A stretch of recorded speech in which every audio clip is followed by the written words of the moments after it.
Bueno, vamos a conversar con Javier Bertucci, candidato presidencial por el cambio, importante, y estamos en el camino, ¿no? Recién incluso ya comenzó este proceso de escogencia de posiciones dentro de lo que es el tarjetón que posteriormente se verá reflejado en lo que es la máquina de votación y habrá hasta el 20 de abril para un proceso de sustitución, bueno, y todo lo que significa la evolución y la dinámica de lo que es el proceso electoral y del cronograma. Entonces, vivimos, Javier, gracias por estar con nosotros, Gracias. compartir con nuestros televidentes.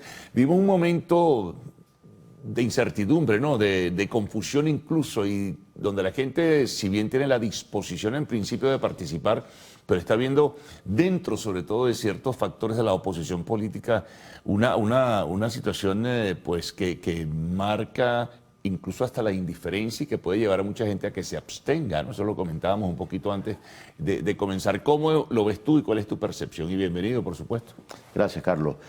Bueno, lamentablemente la abstención es la condición en la cual el gobierno mejor se mueve, ¿no? Es ahí donde el gobierno gana con un mínimo 20% de aceptación nacional. Creo que ese escenario no podemos de ninguna forma aceptarlo. No creo que la persona, el elector, quiera 6 años más de cargar todos de agua, 6 años más de esta crisis terrible que tenemos en el país. Creo que el clamor del cambio que tiene este país es inminente. Ahora, yo creo que el elector al final tiene que tomar una decisión muy cabeza fría, o sea, tiene que escoger un candidato que, en primer lugar, yo le digo a los demás candidatos que ofrezcamos un solo periodo, que nos convirtamos los 12 candidatos en candidatos de transición, candidatos de un solo periodo que nos permitan normalizar la situación política nacional y sobre todo, Carlos, la economía. Tú no puedes hablar de atender el sector salud, de atender el sector educación, si no atiendes de inicio la economía. Creo que cada candidato debe tener un proyecto coherente. En mi caso particular, tengo 7 personas, 7 catedráticos, 7 personas muy capaces, construyendo y elaborando un plan perfecto para ejecutarlo de ser electo presidente. Lo segundo, creo que todos los 12 candidatos tenemos que ponernos de acuerdo para elaborar de inmediato una organización de defensa del voto. Necesitamos ser responsables si vamos a seguir llamando a la gente a votar. La defensa del voto es fundamental. Creo que de inicio debemos trabajar juntos en la defensa del voto. Y posteriormente le digo a los demás candidatos, debemos revisar las candidaturas un poco más adelante y empezar a hacer bloques de candidaturas que nos permitan ser lo más competitivo al final de este proceso para poder darle una opción firme y fuerte al pueblo venezolano. Fíjate, hay un periodo hasta el 20 de abril para sustituir candidatos, para que el rostro de ellos pues avale cada una de las tarjetas que allí se han colocado. Hay otro plazo hasta el 18 de julio, por ese plazo es como un poco para muchos extemporáneo, porque puedes escoger, pero no va a aparecer tu candidato o hacia donde tú inclines en la tarjeta. Pero al margen de ello, también en el sector opositor, Javier, hay 2 bloques, ¿no? Un bloque que está girando alrededor de la representación parlamentaria en la Alianza Democrática y otro bloque que está en la plataforma unitaria, que si bien no tiene representación parlamentaria, por lo menos está discutiendo si apoya a Rosales, que se inscribió, o apoya el que, bueno, se colocó allí para cerrar el vacío que iba a haber con la tarjeta de la Mesa de la Unidad. Los dos factores no pueden en algún momento converger, acercarse, conversar, intercambiar. En fin, parece que hay una fractura definitiva, es la impresión que uno siente, ¿no? Bueno, yo hago un llamado al país. Yo creo que no podemos entrar ahorita en especulaciones y la especulación nos haga entrar en la desesperanza. Y la desesperanza entonces decante en la abstención. Estamos empezando una carrera, creo que hay que dar el tiempo correspondiente a que los candidatos hagan cierta campaña que permita el desarrollo o no de la elección del elector, valga la redundancia, hacia ese candidato. Pero yo sí creo que tenemos que ser grandes en este momento. Y la grandeza empieza con la humildad de reconocer que si tú no tienes la capacidad de llegar, apoya al que puede llegar. Únete al que puede llegar. Aunque no aparezca el rostro después del 20 en la pantalla, puedes hacerlo con los candidatos que ya han sido admitidos en el proceso. En tu caso, ¿tú podrías declinar y apoyar alguna candidatura o esperas, en todo caso, un proceso de negociación que otros puedan apoyarte a ti? Mira, lo que pasa es que estamos empezando, ¿no? Es como cuando hay una carrera de caballo. Tienes que esperar a ver cuál corre y cuál no corre.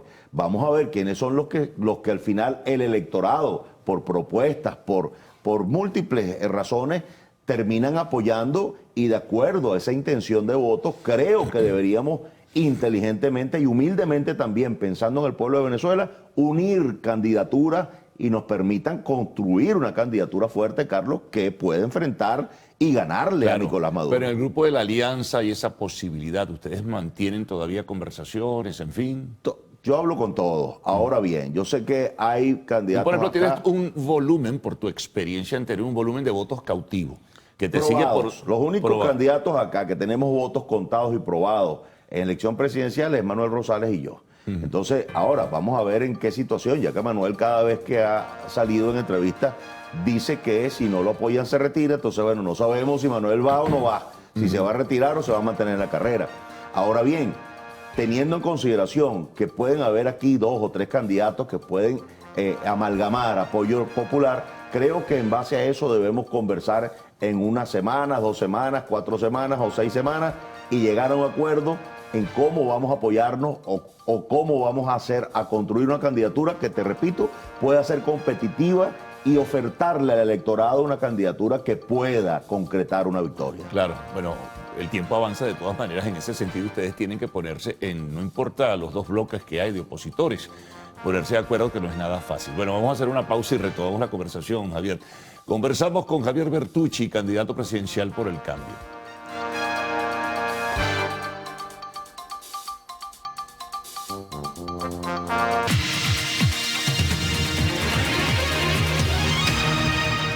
Bien, continuamos conversando con Javier Bertucci, candidato presidencial por el Cambio. No, es verdad, embarazoso todo esto, ¿no?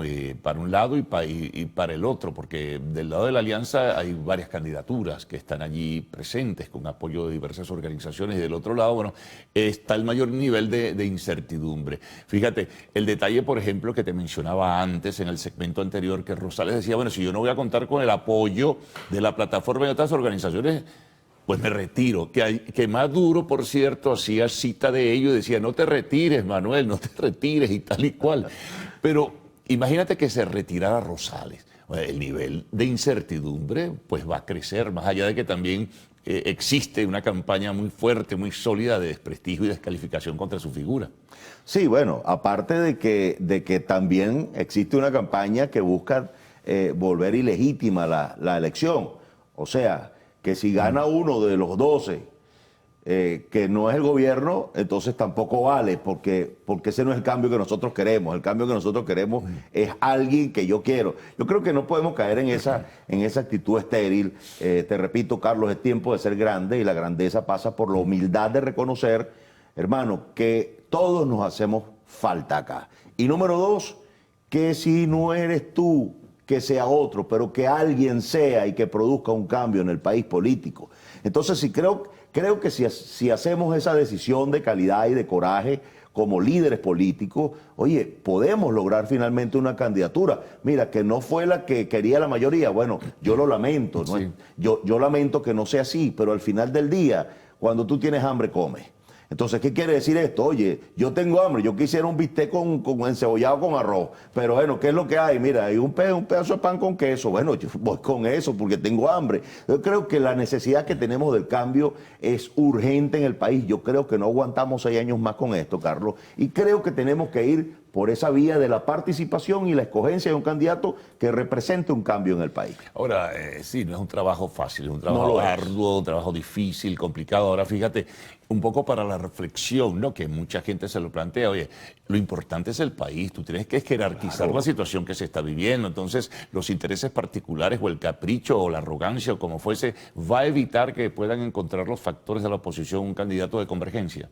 Mira, yo espero que no, Carlos. Yo espero que no, porque mira, una de las razones por la cual en otras encuestas en el pasado casi el 70% no quería nada con políticos ni con política es por la incoherencia que ha habido en el liderazgo político del país. Ahora bien, se nos presenta una oportunidad. Más del 70% del electorado quiere participar. En esas condiciones difícilmente el gobierno gana. Ahora, ¿dónde va a ser depositado ese 70% de electores que quieren asistir a votar en un candidato que, te repito, pueda aglomerar, pueda amontonar de alguna manera la simpatía del electorado? Ahora, ahorita, ¿qué tenemos? Bueno, tenemos una situación, en primer lugar, de incoherencia, y en segundo lugar, está turbio. Tú no sabes si Rosales se queda, si Rosales se va. Digo porque en cada entrevista dice que se va. Pues no, si no me apoya me voy, si no yo le entrego la candidatura, yo se la regalo. Entonces, bueno, el electorado dice, bueno, que sí, que no, que caiga un chaparrón. ¿Qué va a pasar aquí con este candidato? Eso es lo que motiva ese gran nivel de incertidumbre, que habrá que buscar una investigación de opinión pública para confirmarlo o no. Pero es lo que se percibe en el ambiente, incertidumbre. Y la gente lo que quiere, en todo caso, los que se identifican con el voto opositor, es un factor unitario, ¿no? Que es un poco lo que tú dices también. Y si no surge ese factor unitario, la dispersión del voto se impone junto con la abstención, ¿no? Y ya tú sabes cuál será el resultado. Claro, a menos que el electorado tome un candidato que haya peleado por la unidad, que haya tratado de construir la unidad y que en vista de que los otros candidatos no quisieron unirse, el electorado se vaya con el que al menos propuso la unidad y se vaya tal vez con el discurso más coherente, el discurso más sensato y el discurso que proponga, no solamente se oponga, sino que proponga soluciones concretas a la problemática del país. Claro, si una hipótesis pudiera surgir en política, pueden pasar muchas cosas. Cualquier cosa. En ese sentido. Ahora, el tiempo, como te decía al comienzo de este segmento, avanza, ¿no? Y en ese sentido, bueno, la gente está como que esperando que se tome una decisión, ¿no? Sí, la gente está expectante. Porque Maduro está tranquilo, es el candidato único de una serie de organizaciones. Él está frente a 12 candidatos que dicen representar intereses de la oposición. Habría que decantar bien quién de verdad representa intereses opositores o cuáles no representan intereses opositores. Bueno, lo importante es que creo que el electorado puede tomar finalmente esa decisión si no se logra la unificación de las candidaturas. De estas 12 candidaturas, creo que el electorado va inteligentemente a decantar por un candidato que, te repito, represente la mayor independencia, represente la mayor capacidad, represente la unidad, que represente la gobernabilidad. Esas son cosas que importantes.